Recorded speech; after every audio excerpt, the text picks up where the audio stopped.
estudia el equilibrio de gases y líquidos. A partir de los conceptos de densidad y de presión se obtiene la ecuación fundamental de la hidroestática, de la cual el principio de Pascal y el de Arquímedes pueden considerarse consecuencias. Se entiende por fluido un estado de la materia en el que la forma de los cuerpos no es constante, sino que se adapta a la del recipiente que lo contiene. Los líquidos y los gases corresponden a dos tipos diferentes de fluidos. Los primeros tienen un volumen constante que no puede modificarse apreciablemente por compresión.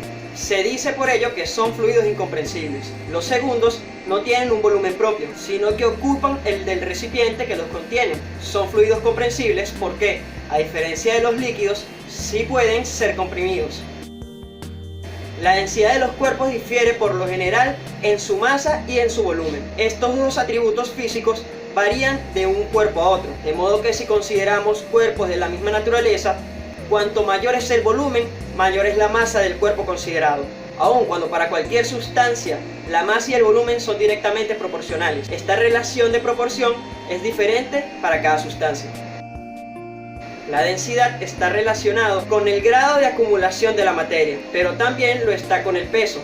Así, un cuerpo pequeño que es mucho más pesado que otro más grande, es también mucho más denso. El peso específico representa la fuerza con que la Tierra atrae a un volumen unidad de la misma sustancia considerada. La relación entre peso específico y densidad es la misma que la existente entre peso y masa.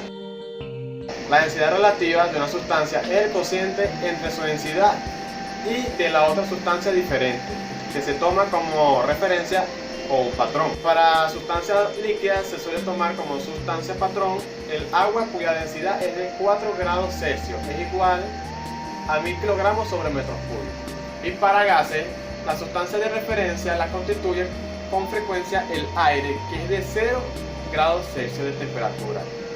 Y una atmósfera de presión tiene una densidad de 1,293 kilogramos sobre metros cúbicos. Cuando se ejerce una fuerza sobre un cuerpo deformable, los efectos que provoca dependen no solo de su intensidad, sino también de cómo está repartida sobre la superficie del cuerpo. Así, un golpe de martillo sobre un clavo bien afilado hace que penetre más en la pared de lo que haría otro clavo sin punta que recibiera el mismo impacto. La presión representa la intensidad de la fuerza que se ejerce sobre cada unidad de área de la superficie considerada. Cuanto mayor sea la fuerza que actúa sobre una superficie dada, mayor será la presión. Y cuando menor sea la superficie para una fuerza dada, mayor será entonces la presión resultante.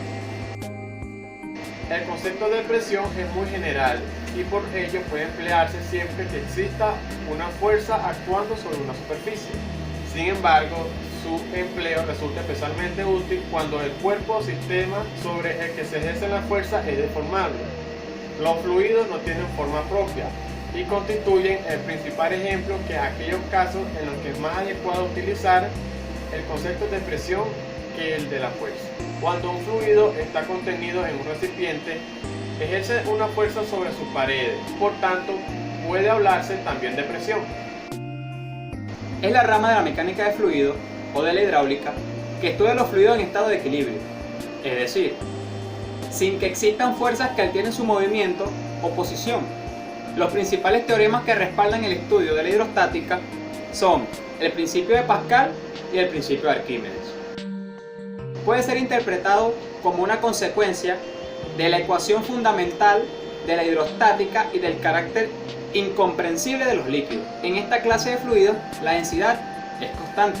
La prensa hidráulica constituye a la aplicación fundamental del principio de Pascal y también un dispositivo que permite entender mejor su significado. Consiste en dos cilindros de diferente sección comunicados entre sí y cuyo interior está completamente lleno de un líquido que puede ser agua o aceite.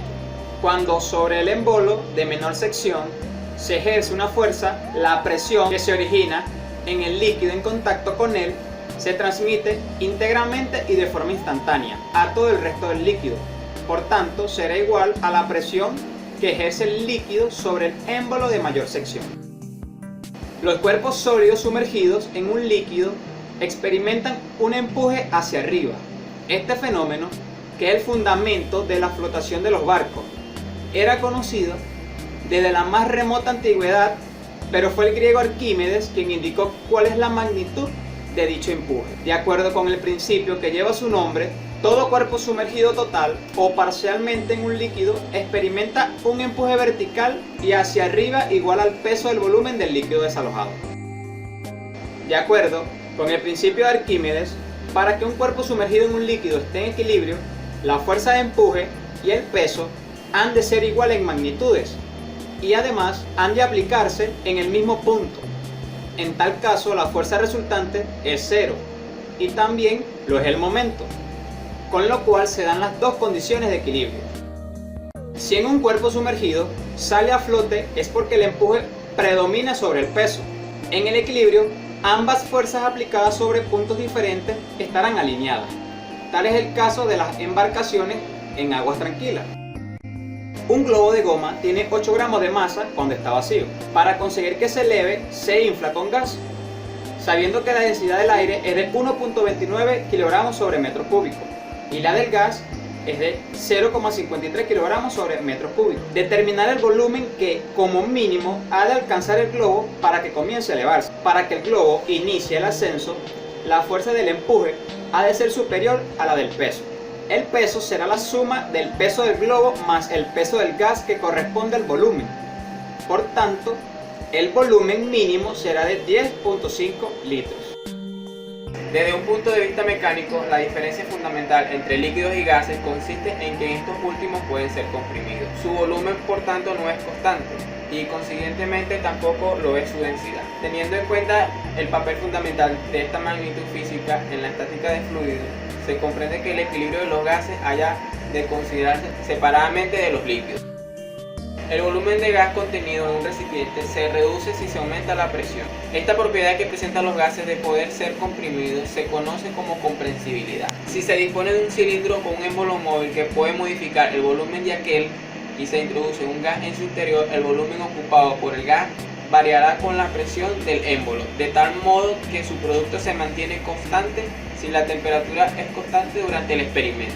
Este resultado se conoce como ley de Boyle y se describe de forma aproximada al comportamiento de un gas en un amplio rango de presiones y volumen, no obstante a las temperaturas elevadas o presiones elevadas, para las cuales el gas se aproxima bastante al estado líquido.